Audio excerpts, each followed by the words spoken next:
Ho messo l'home page di chi siamo noi giusto per fare capire un pochino quello che facciamo. La società di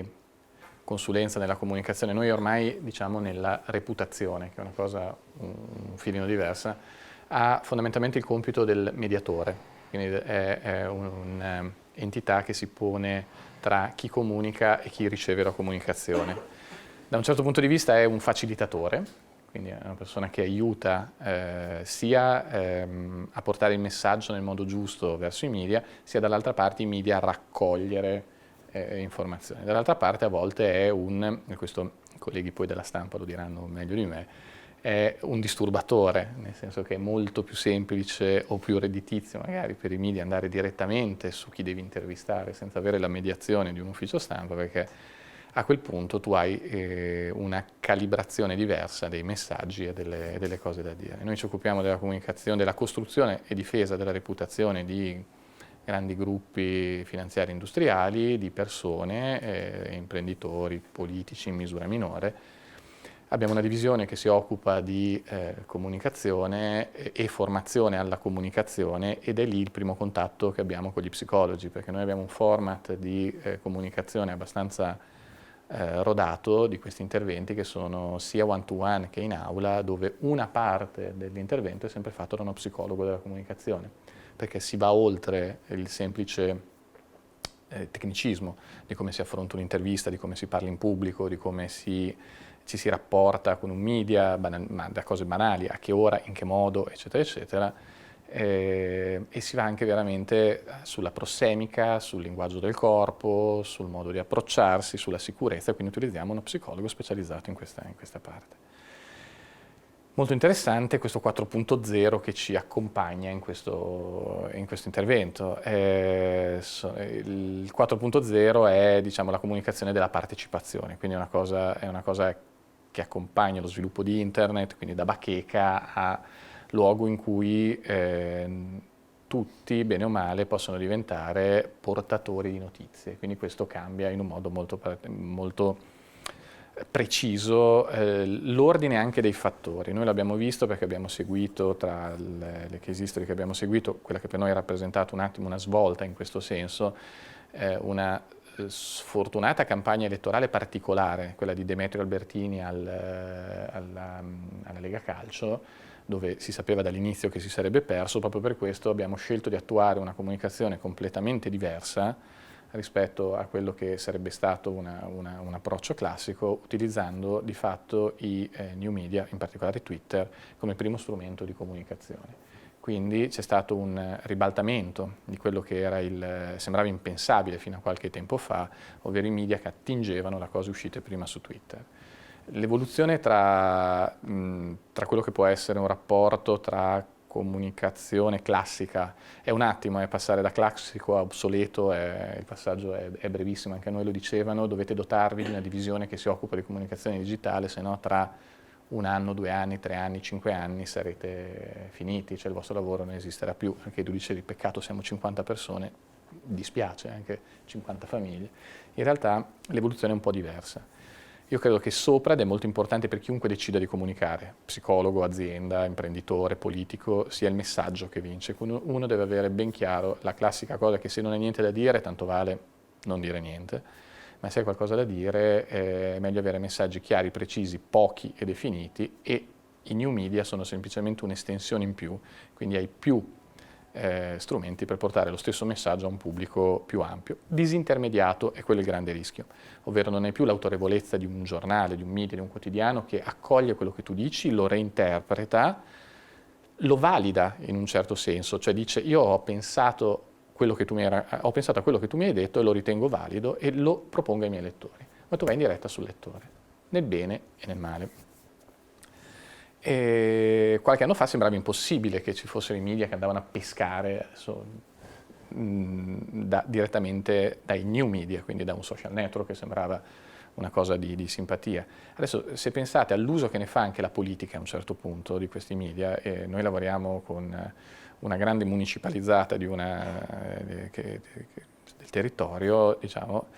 italiano, quindi non veneto in questo caso, dove abbiamo un sindaco che utilizza Facebook per lanciare messaggi trasversali, una cosa che sembrava impensabile, neanche Twitter che ha già questa aura di più autorevolezza, ma Facebook, quindi per andare a parlare direttamente con i cittadini, ha fatto la campagna elettorale tutta così, e lanciando messaggi che hanno effetti magari dirompenti, perché tu parli direttamente al lettore, ma il lettore è chi? Punto di domanda. Può essere chiunque, può essere dall'operaio, può essere dalla persona semplice, dalla signora Maria, la casalinga di Voghera, può essere un analista finanziario che legge la cosa che ha scritto il sindaco su Facebook e, non so, fa un downgrade, cioè quindi abbassa il giudizio sulla società municipalizzata che casualmente è quotata in borsa,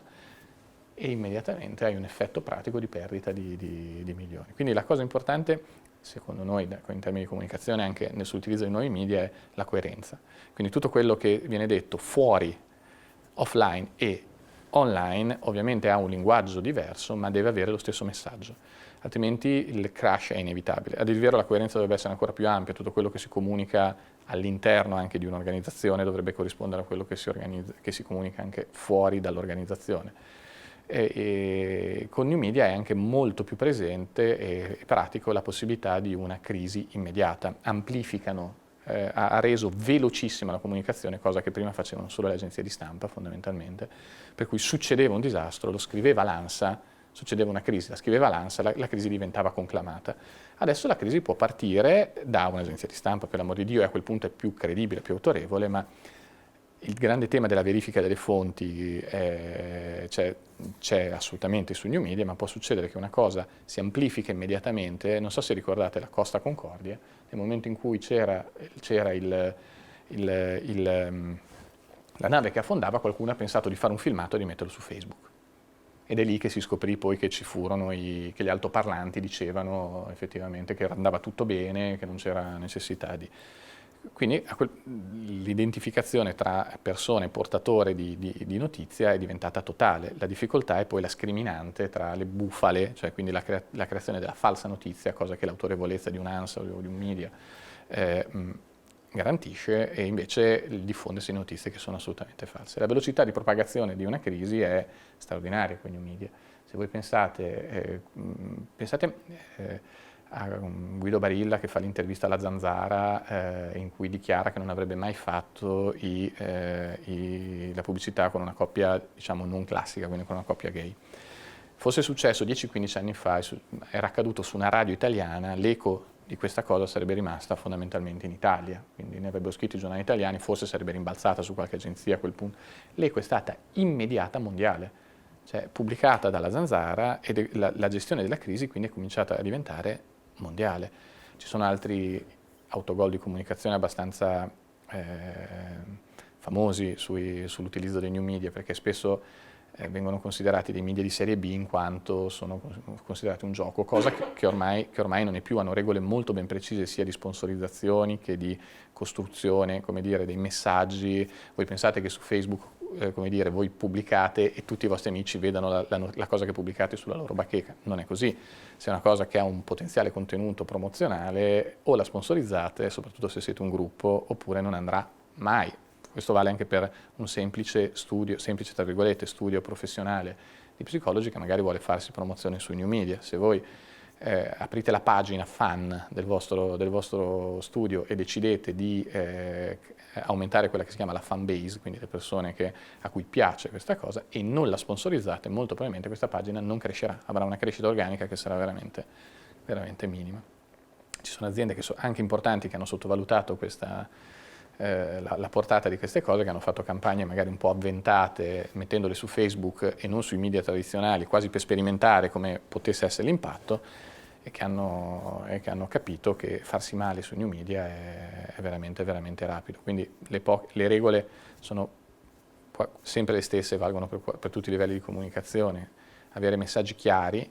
pochi fondamentalmente, ben definiti, essere coerenti e consistenti, cioè il messaggio deve conseguire l'azione, quindi deve esserci qualcosa, soprattutto perché i new media consentono un controllo e un feedback immediato, cioè tu dichiari che risolverai tante aziende stanno mettendo il call center su Twitter, ad esempio, tu puoi twittare direttamente a Ferrovie dello Stato e Ferrovie dello Stato ti dà un feedback, però se tu gli dici che risolverai il suo problema e poi non lo fai, l'utente ha un'arma in più. cioè ti riscrive,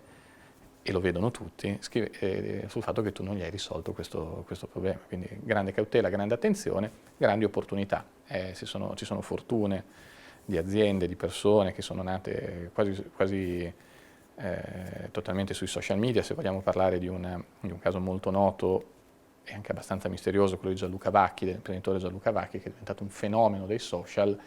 Al suo nome viene associato la parola imprenditore. Io credo che nessuno abbia bene in mente cosa faccia lui come impresa, però è diventato un fenomeno di comunicazione nato sui media. Ci sono casi anche più virtuosi di realtà piccole che hanno conquistato mercati mondiali grazie all'utilizzo di questi media con investimenti in fondo contenuti. Mauro, non so se tu hai cose da chiedermi o sono stato sufficientemente noioso. No, sei stato chiarissimo per spiegare la funzione che può avere e l'importanza che può avere anche per un libero professionista il fatto di avere un sostegno alle spalle di un'agenzia di comunicazione che ti può orientare ed aiutare in questo mondo che è quanto mai più complicato proprio per la varietà di piattaforme dove puoi intervenire, di canali informativi i più diversi e in contesti diversi. Sì, mi premeva anche capire come un aiuto diretto che voi come agenzia Giuliano Pesini è partner di Community Group, che tra parentesi ha organizzato tutta la settimana dell'informazione della psicologia che è in corso in questi giorni. Quale supporto concreto voi potreste offrire a un libero professionista che intenda affacciarsi a questo nuovo mondo? Ma la prima cosa che si fa sempre è quella di studiare, cioè studiamo noi e deve studiare un po' anche il professionista o la persona che si affaccia al mondo della comunicazione. Noi diciamo sempre che comunicare è un po' come giocare a calcio, quindi nel momento in cui tu entri in campo allora non puoi più fare finta, o non entri in campo, nel momento in cui entri in campo non puoi più fare finta che non stai giocando. Capita di fare gol, può capitare anche di prendere qualche gol, nel momento in cui tu comunichi diventi visibile, quindi c'è qualcosa, cambia assolutamente la percezione. Noi dobbiamo studiare nel senso che a seconda ad esempio capire qual è la specializzazione di un professionista, quindi ciò significa che se è specializzato in psicologia del lavoro, faccio un esempio, ha dei canali di comunicazione che sono dedicati, per cui ci sono dei media che trattano di lavoro, pagine specializzate sui media nazionali, o ad esempio si potrebbe provare a utilizzare i nuovi media per fare una comunicazione diretta su questo tema, prendosi, come fanno tanti medici ad esempio, a microconsulenze di tipo gratuito che servono per autopromozione. Quindi tu apri una pagina dove affronti un tema, cioè avete un problema legato a un tema legato alla psicologia del lavoro, ecco scrivetemi e io vi do una risposta che può fungere da come dire, modo per far vedere a una grande platea come lavoro e quali sono le mie specializzazioni. A quel punto bisogna partire sempre da una parte che è meno pratica, cioè ovvero è la creazione dei messaggi, quindi capire che cosa vuoi andare a comunicare, perché altrimenti a volte noi finiamo la prima riunione con qualche cliente o la seconda riunione con qualche cliente in cui presentiamo il progetto di comunicazione, capita che il cliente pensi che non è quello che lui voleva dire, però ormai noi abbiamo la sensibilità di capire cos'è che può essere utilizzabile, spendibile, fruibile dai media e non sempre le due cose coincidono. Pensando a livello aziendale capita a volte che ci sono aziende convinte di fare degli spettacolari bulloni e che quello sia la cosa notiziabile. A quel punto a noi scende un attimo di sudore perché il bullone in sé non fa notizia, però invece andando a vedere dentro scopri che hanno un utilizzo straordinario magari di alcuni macchinari, un'eccellenza tecnologica, hanno un dipartimento ricerca e sviluppo dove lavorano 20 ingegneri sulla pensare il bullone del futuro, hanno una fabbrica che sembra di entrare in una clinica piuttosto che in una fabbrica, esportano in 95 paesi, i loro bulloni sono montati non so, dall'Empire State Building fino a, non so, i più avanzati modelli della Ferrari, allora capisci che loro non fanno bulloni, ma fanno una tecnologia avanzata per... Stessa cosa applicabile come una matrice per un professionista che affronta la psicologia del lavoro affrontando un tema magari molto particolare, o il tema che abbiamo scelto per questa settimana, la psicologia delle emergenze, che è un tema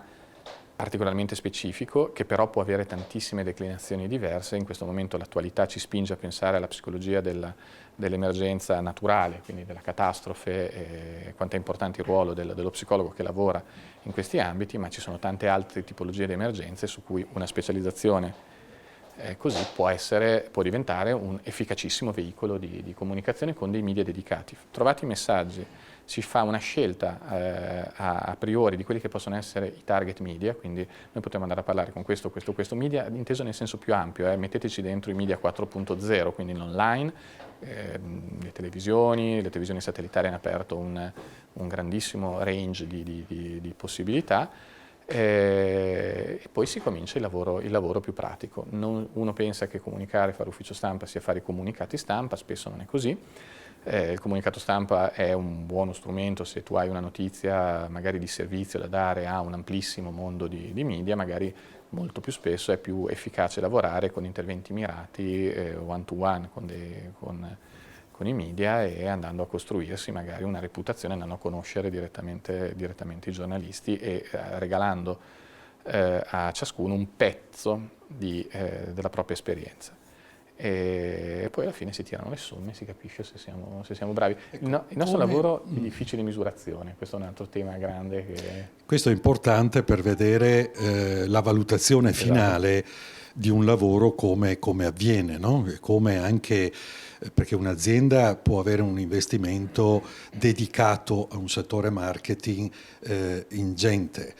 Un libero professionista ovviamente ha risorse e disponibilità diverse e deve ottimizzare il proprio sforzo per finalizzarlo all'obiettivo che intende raggiungere. Ora mi domando come può anche appunto uno psicologo che decida di voler apparire, quindi crearsi anche una propria pagina online per promuovere il proprio studio, come può emergere e valorizzare la propria posizione all'interno di questo mondo che non ha limiti sostanzialmente e dove la sua piccola pagina può perdersi nei meandri della comunicazione. Allora, ci sono varie modalità. La misurazione, tra l'altro, è molto più semplice con i new media rispetto ai media tradizionali per chi si affaccia, perché tu sai immediatamente quante persone hanno cliccato like sulla cosa che hai scritto, e se poi fai un investimento pubblicitario che costi anche abbastanza ridotti, hai una misurazione e una profilazione sui new media che è come dire, al capello della persona che ti ha letto il tuo post. Per emergere ci sono, secondo me, poche regole, al di là dell'investimento che purtroppo, ad esempio, Facebook richiede quasi in modo ossessivo. Twitter è un altro tema. Twitter non ha mai trovato questa via di investimento, perché costa molto di più per l'investimento su Twitter per contatto, ed è probabilmente la debolezza di Twitter di questo momento. Cioè, ci sono voci che Twitter stia chiudendo, che lo compri Facebook, che cambi oppure che lo compri qualcun altro, e lì si creerà, ad esempio, anche questo sarà un'evoluzione del futuro, vado un attimo fuori tema, che ne sarà nel caso Twitter cambi proprietario o Twitter venga chiuso per un periodo, chissà, perché della grande base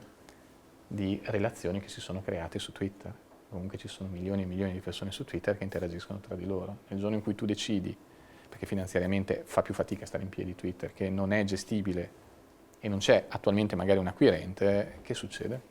Di tutte queste relazioni, cose che sono impensabili che erano impensabili fino a un po' di tempo fa. Se chiude un giornale, scusate, tocco legno, se chiude un giornale, i suoi lettori si orienteranno su un altro giornale banalmente, ma qui non è solo un tema di lettura di chi legge il post, è un tema di relazioni che si sono create. Che ne sarà di quelle relazioni che si sono create in modo virtuale e che magari non sono mai esplicitate? Tema che vedremo. Secondo me c'è un esempio che è molto emblematico di un medico che si è creato una grande notorietà su Facebook diventando l'alfiere delle vaccinazioni in modo positivo, che si chiama Roberto Burioni, quindi se avete, e lui lo ha fatto nel modo più redditizio, in senso positivo, chiaro, pulito e consistente. Ha utilizzato la propria esperienza, non si è venduto cose che non aveva, è intervenuto su una nicchia molto particolare, cioè lui non commenta calcio e quant'altro, lui parla di vaccinazioni, prende i casi nel mondo, scrive le statistiche, le riporta. Sapete, poi il problema dei media è anche che lui poi si è trovato in una trasmissione televisiva a dover dialogare come vaccinista, pro-vaccinista, contro Eleonora Brigliadori, che era l'antivaccinista, quindi voi potete capire da una parte un medico laureato, specializzato, che fa quello, e dall'altra un ex soubrette che si è convertita a non so quale forma di sciamanesimo, ed avevano, se voi andate a vedere sui social media, quello è il grande problema, avevano la stessa credibilità, uno vale uno sui social media, quello è il problema. Lui si è accreditato in modo molto forte, creando una base di persone che lo seguivano, diventando diciamo, l'esperto di Facebook e non solo poi di vaccinazioni. Da lì ne è conseguita una grandissima reputazione sua. Reputazione significa che lui ha costruito una serie di azioni coerenti nel tempo che hanno portato un risultato, cioè non è l'immagine che è una fotografia, hai fatto bella figura una volta. È stato invitato a scrivere un libro sul tema che è uscito per un grande editore nazionale, è diventato un esperto della materia. Lui è un buon esempio. Quindi coerenza dei messaggi. Se io sono specializzato ho utilizzato sinora la psicologia del lavoro, continuo a utilizzarla per comodità, è inutile che mi metta a parlare di altre cose, risulto poco credibile. Entrare nei dibattiti, questo è un altro tema importante, quindi è un'attività che richiede tempo, per quello che richiede anche esperienze e persone, ovvero capire qual è il dibattito, di cosa si parla. Quello dei vaccini è stato un dibattito che si è portato molto in alto, però andare a prendere articoli che ne parlano e commentarli sui canali social è solo uno dei veicoli, e così via. Quindi ricordando poi la sana, grande, vecchia regola che se uno non ha niente da dire è meglio stare zitti, che quella, non vale, quella vale sempre. Insomma.